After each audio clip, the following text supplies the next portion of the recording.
Alors cette conférence porte sur la question des pratiques agiles vis-à-vis des projets de développement automobile, des projets industriels. C'est une question vraiment d'actualité parce qu'on a tous entendu parler des pratiques agiles qui nous viennent du monde du software. Et la question qu'on se pose et à laquelle on va essayer d'apporter quelques réponses dans cette conférence, c'est dans quelle mesure ces pratiques, ce mindset, peut-il être un vrai levier d'amélioration de la performance dans nos développements de produits industriels, en particulier de produits automobiles.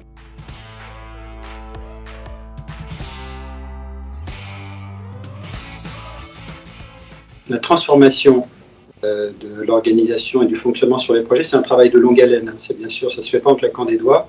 Et l'idée dans cette conférence, c'est de vous montrer un peu à mi-parcours les premiers bénéfices qu'on observe, en particulier dans les interactions des équipes qui travaillent en collaboration sur les plateaux projets, au niveau également de leur motivation, qui est clairement à la hausse suite au déploiement de ces méthodes, et puis également à la prise en compte des objectifs vraiment du client dans toutes les étapes de nos activités de développement.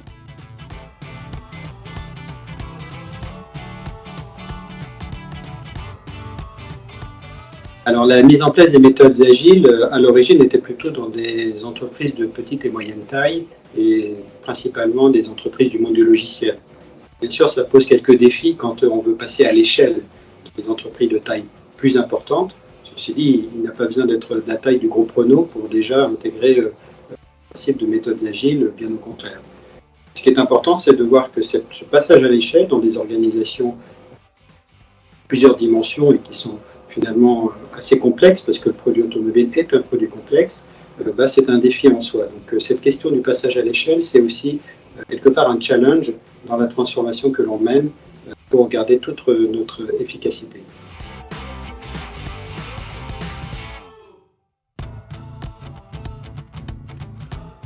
On est tous conscients des enjeux qui traversent le monde automobile. Les développements automobiles d'aujourd'hui sont nombreux. Il y a des enjeux technologiques, des enjeux de compétences qui sont en rupture, des enjeux de performance qui continuent pour aller plus vite, faire moins cher,